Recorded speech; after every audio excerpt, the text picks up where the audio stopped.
কথায় আছে বাঙালিদের নাকি 12 মাসে 13 পার্বণ।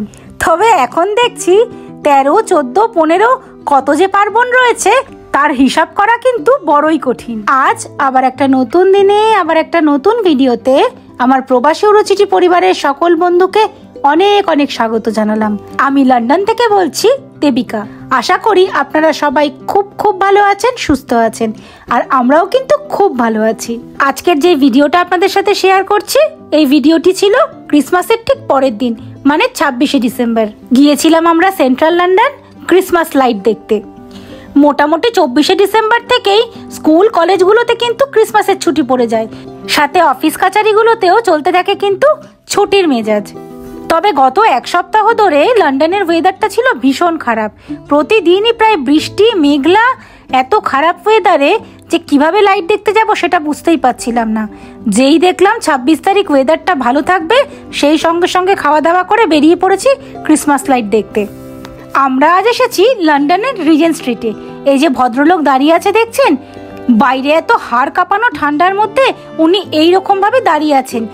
প্রথমটাতে তো আমরা দেখে বুঝতে পারিনি, তারপরে সামনে একটি বোর্ড ছিল, সেটা পড়ে বুঝলাম যা উনি ওনার এনগেজমেন্ট রিং কেনার জন্য ফান্ড সেভিং করছেন, এবং তার জন্য কেউ চাইলে এনাকে কিছু পাউন্ড ডোনেট করতে পারেন সেই রিংটি কেনার জন্য, এবং তার পরিবর্তে তার গায়ে কিছু মেসেজ লিখে যেতে পারেন। সত্যি কি অভিনব ডেডিকেশন, দেখে কিন্তু সত্যিই আমরা হকচকিয়ে গেছিলাম। সত্যি জানেন তো, সবাই কিন্তু খুব সাপোর্ট করছিল, এসে মেসেজও লিখে যাচ্ছিল, আবার বেশ কিছু মানুষ ওনাকে বেস্ট উইশেস জানিয়ে বেশ কিছু পাউন্ডও ডোনেট করে যাচ্ছিল। চলুন এবার দেখা যাক যেই বিশেষ কারণটির জন্য আমরা আজকে রিজেন্ট স্ট্রিটে এসেছি, সেন্ট্রাল লন্ডনের সেই বিখ্যাত ক্রিসমাস লাইট। চলুন দেখি। আর জানেন তো, সেন্ট্রাল লন্ডনের এই জায়গাটা ভীষণ বিখ্যাত। প্রচুর প্রচুর হিন্দি সিনেমায় আমরা কিন্তু এই জায়গাটা বারবারই দেখতে পেয়েছি, সেটা ডিডিএলজি বলুন আর কত কত মুভি। এই সামনেটাতেই রয়েছে একটা ক্রিসমাস মার্কেট। চলুন সেই জায়গাটা আপনাদের একটু দেখিয়ে নিয়ে আসি। বিভিন্ন ধরনের মেলাতে তো আমরা সকলেই গিয়েছি। ইন্ডিয়াতে বিশেষ করে শীতকালে বিভিন্ন জায়গায় প্রচুর প্রচুর মেলা বসতো। আমার তো মনে পড়ে আমাদের বাড়ির সামনেই ছিল 12 ভূতের মেলায়। প্রচণ্ড মিস করি জানেন তো এই সময়টা। তবে সেদিক থেকে বলতে গেলে এই সিজনে লন্ডনেও কিন্তু অনেক অনেক মেলা বসে, তবে সেগুলো কিন্তু ইন্ডিয়ার মেলাগুলোর থেকে অনেকটাই ভিন্নধর্মী। ওই যে দূরে দেখতে পাচ্ছেন এম&এম, ওখানে ঢোকার খুব ইচ্ছে ছিল জানেন। এত প্রচন্ড লম্বা লাইন যে ওই লাইনে দাঁড়াতে গেলে আর কিছু ঘোরাই হবে না। সেন্ট্রাল লন্ডনে আসলেই এই সুন্দর সুন্দর রিক্সাগুলোর দেখা পাওয়া যায় জানেন তো। কি সুন্দর করে লাইটিং করা আর কি সুন্দর করে সাজানো থাকে, কি বলবো আর আপনাদের। একবার তো চড়ার খুব ইচ্ছে, কিন্তু প্রচন্ড ভাড়া চাই জানেন তো। একটুখানি রাস্তা যেতে নাকি 20 পাউন্ড লাগবে বলুন। হেঁটে যেতে লাগবে হয়তো 5 মিনিট, রিক্সা করে যেতে লাগবে 20 পাউন্ড। গায়ে লাগে না বলুন?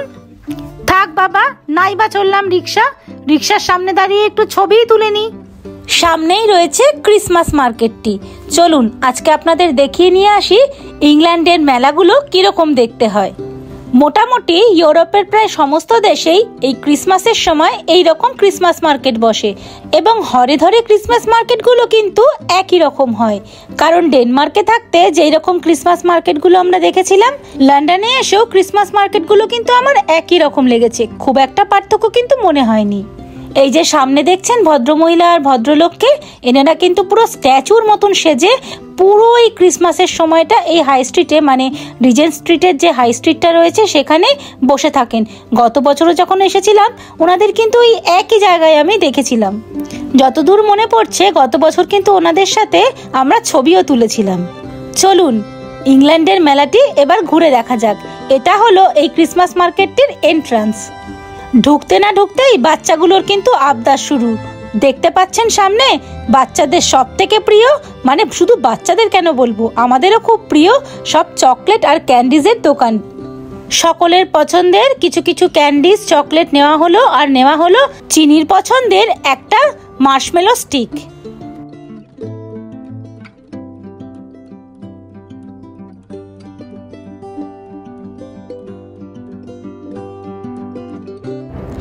মার্কেটটাতে ঢোকার সঙ্গে সঙ্গে এই দোকানটাতে কিন্তু চোখ পড়েছিল।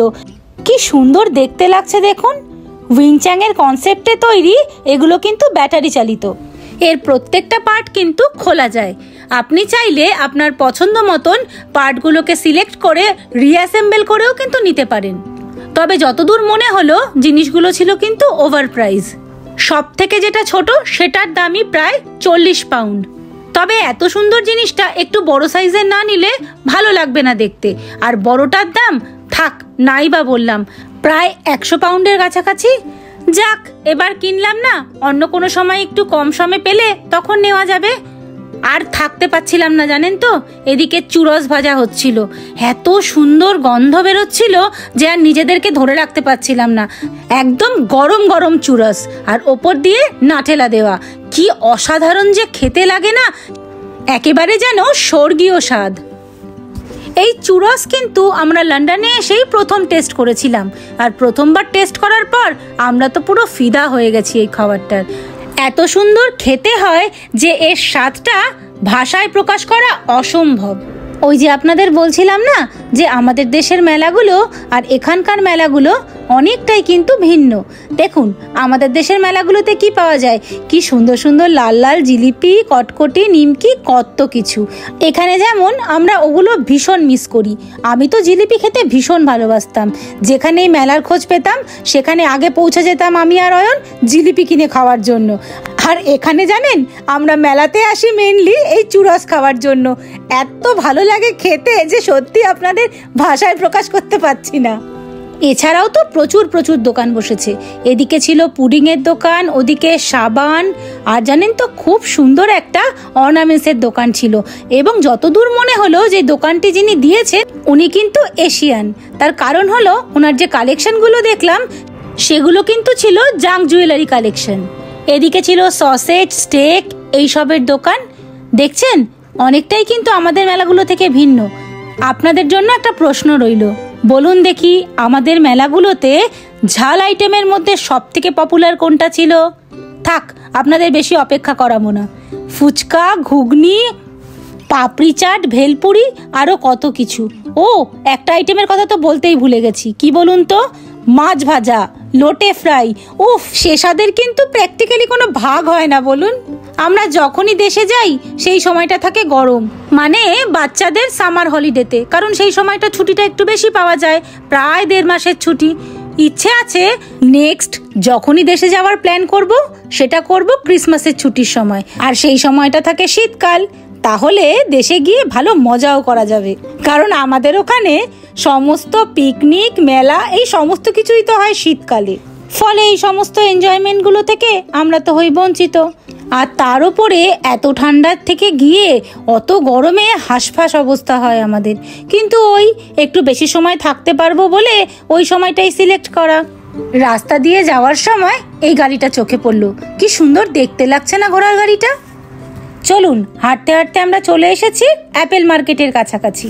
ফেসবুক খুললেই আমার লন্ডনের বন্ধুদের এই জায়গাটার একটা ছবি কিন্তু মাস্ট দেখতে পাচ্ছি। আমরাও কেন বাদ যাব, চলে এসেছি আমরাও এখানে, দাঁড়িয়ে প্রচুর প্রচুর ছবি তুলে নিয়েছি। এই ক্রিসমাস ট্রিটা কিন্তু বলতে পারেন আমাদের শো স্টপার। সেন্ট্রাল লন্ডনের অ্যাপেল মার্কেটের ঠিক সামনে এই এত বড় ক্রিসমাস ট্রিটি প্রত্যেক বছর কিন্তু এই একই রকম ভাবে সাজানো হয়। কি সুন্দর দেখতে লাগছে না? আর এই সময়টা এই সামনেটা এত পরিমাণ ভিড় থাকে যে কি বলবো আর আপনাদের। কত কত মানুষ আসে এই ক্রিসমাস ট্রিটার সামনে দাঁড়িয়ে ছবি তোলার জন্য। আমরাও কিন্তু বেশ কিছু ছবি তুলে নিয়েছিলাম। চলুন অ্যাপেল মার্কেটটির ভেতর থেকে একটু ঘুরে আসি। দেখছেন ক্রিসমাসের জন্য কি সুন্দর করে মার্কেটটাকে সাজানো হয়েছে।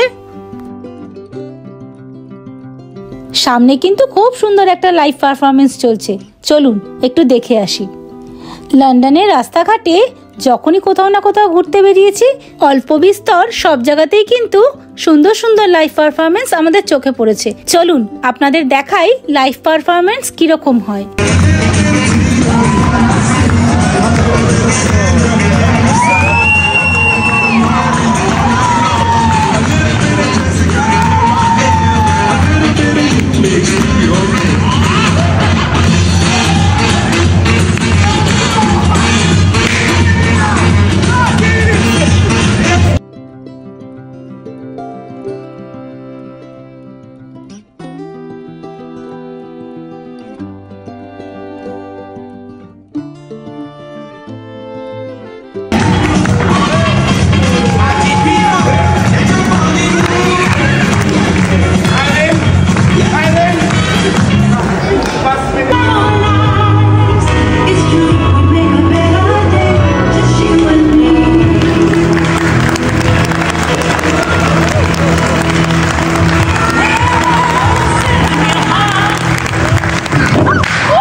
আমাদের কলকাতায় যেরকম একটা চায়না টাউন আছে, লন্ডনেও কিন্তু একটা চায়না টাউন আছে।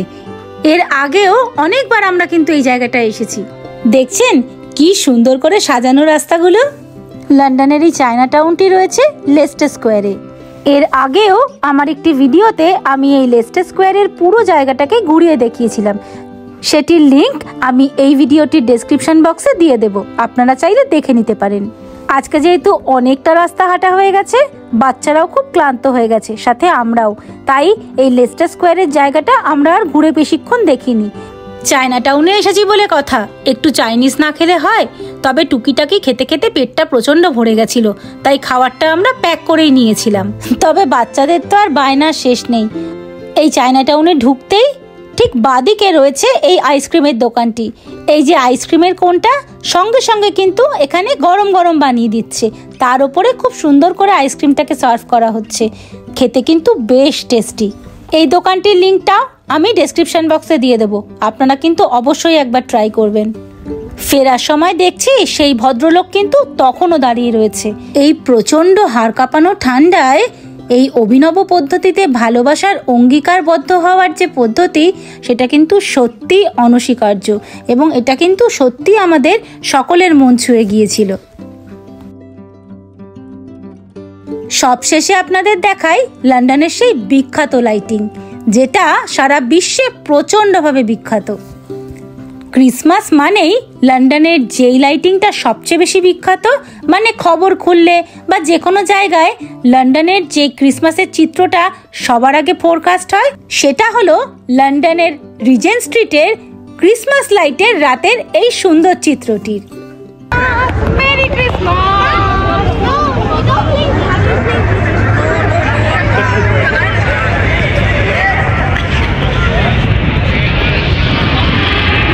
চলুন এবার বাড়ি ফেরা যাক।